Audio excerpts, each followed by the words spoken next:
Alright, I'm back. Sorry I was gone for a while. I just haven't had, much motivation to make videos and stuff. I've been meaning to do this one for a while. Just because I want to talk about shit, I suppose. Nothing special. Also, it might, help some people out who might be struggling with the same thing. Where to start? My depression started in, I want to say 2020. There were some, symptoms of it in, 2019, but I think 2020 is really when it mostly started out. Probably because I had to stay in, like most of us, I had to stay inside for the whole, pretty much year. And I started using Discord a lot, and that was, my first introduction to, social media aside from YouTube, really, because I didn't use anything else. And I think a big reason is because I met a lot of shitty people, and just, people who were not, that good. And also, a lack of, going outside, or even out of my room for that matter, definitely had a toll on it. That's also how I got, I gained a lot of weight, because my day consisted of waking up, pretty much watching YouTube and, being on Discord all day, and then, eating pretty shitty, school food that was sent to us. When I got to see friends again at, the pool, which was 2021, it was next year, before the pool season started, I was really thinking to myself, I wonder how my depression itself is going to affect, how my friends see me, just events in general. And I'd say it has a pretty big effect, because I just acted a lot different. I might have been quieter, I was just sad all the time. And if I'm going to be 100% honest, I used to say that I liked who I was back when I was severely depressed. I'm not sure if I liked who I was myself. I think I liked the fact that people were starting to care for me, because I never really felt like anyone did. And another interesting thing is that instead of, known some of these people for a very long time, and I expect, when I'm severely depressed and stuff, for people to have my back, just check up on me. But back then, according to one of my friends I was talking to a bit ago, a year ago exactly almost, they said that nobody really wanted to be around me because of how depressed I was. And at the time, I was thinking wow, you guys were my friends, fuck you for not having my back. But then when you spend time with depressed people and people that just make everything sad, you kind of realize yeah, if you're not trained to deal with depressed people, or if you have very little patience, it can really suck to be around them. So I do understand not wanting to be around depressed people, but if somebody's just very clearly not okay, don't just ditch them because they're ruining the vibe. Try to help them out a little bit if you're willing to, of course. Going into the rehab segment of it, I was in rehab for about 4 months in Orange County, California, which is down south. I fucking loved it, dude. I've only been to rehab once. I've been to a couple of psych wards, the same psych ward a couple of times, but rehab was so cool. We just got to do a lot of really fun shit while working on ourselves, and I'm so glad I went, because they really broke me down into my base form and then rebuilt me back up.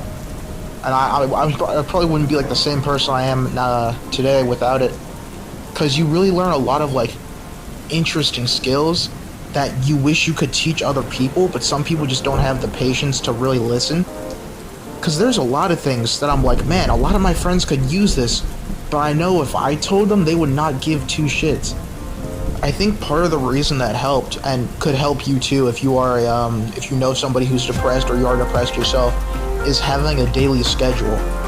Something to do from when you get up to almost when you go to sleep. You can have free time and shit like that. But I currently have a daily schedule now. I get up, shower, eat breakfast, I go for a morning run, then I chill for a bit, I have lunch, I chill for a bit more, then I do squats, and I want to get into lifting, I just haven't had the motivation to do so, and then I go for a longer run in the evening. And that's it. It doesn't have to be anything crazy. You don't have to do something important at all hours of the day. Just make sure you're not just on your ass playing games or just like watching YouTube and shit 24/7. 2020 is also the year I really started self-harming, cutting. Warning, spoiler, like triggers and shit like that. I think the reason I started doing it is because one of my high school friends was severely depressed. They were kind of like my introduction to depression, I guess. And I'm not saying I got depressed because of them, but they were kind of like the spark, I guess. And you can call me crazy, but at the time, I kind of enjoyed it. I know that's a wild thing to say, and whenever like I've cut myself in the past or like have people talk about it, they're like, oh, doesn't it hurt? Doesn't it leave scars and shit? And I'm like, yeah, obviously it fucking hurts. You're, cutting your skin open. But also, I kind of like the scars. It's like, for lack of better words, it's like battle scars. Like, you see them on your arm or your leg or whatever, and you're just like, man, I've been through some real tough shit, but I got past it. And honestly, I just think they're a cool aesthetic in general. Like I said, you can call me crazy, I don't really care. It's just, everybody has their own, take on it. And you can really tell, like, me currently can really tell that, like, I was not okay in the past. Because whenever I'd find, like, something sharp, like, a razor or shit, like, most people would be like, whoa, I gotta be careful with that thing, I don't want to, like, end up hurting myself. But whenever I, like, saw it now, it was like a birthday present. It was like, ooh, look what I found, I can't believe this is so cool. And it's really wild to just, like, think about yourself like that. Because, like, when you're depressed and suicidal, you think of yourself differently, and people think of yourself differently. I remember when I was in rehab, and my girlfriend broke up with me, for the first time. I was, like, sad as shit. Like, I sat at the dinner table, and I just kind of, like, stared and just, like, silently started crying. And everybody was like, whoa, what the fuck is wrong? And, like, I could barely get the words out. I was like, my girlfriend broke up with me. And one of the first things that, somebody said was, hey, bro, don't kill yourself over this girl. And I wasn't planning to. It didn't even cross my mind. But it really shows what kind of place you're in when that's, like, one of the first things that people say. And it really got me thinking. Speaking of thinking, I used to be, like, annoying as shit back in the day. And rehab really helped with that.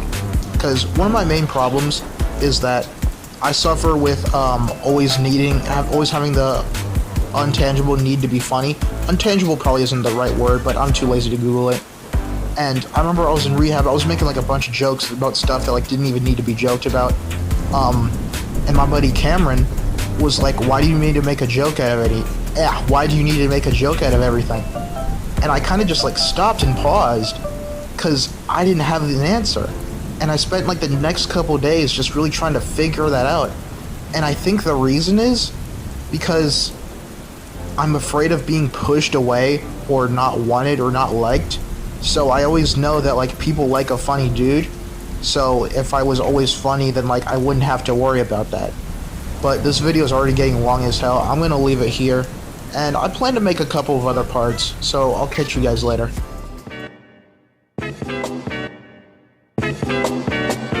Twip, tick, up, no.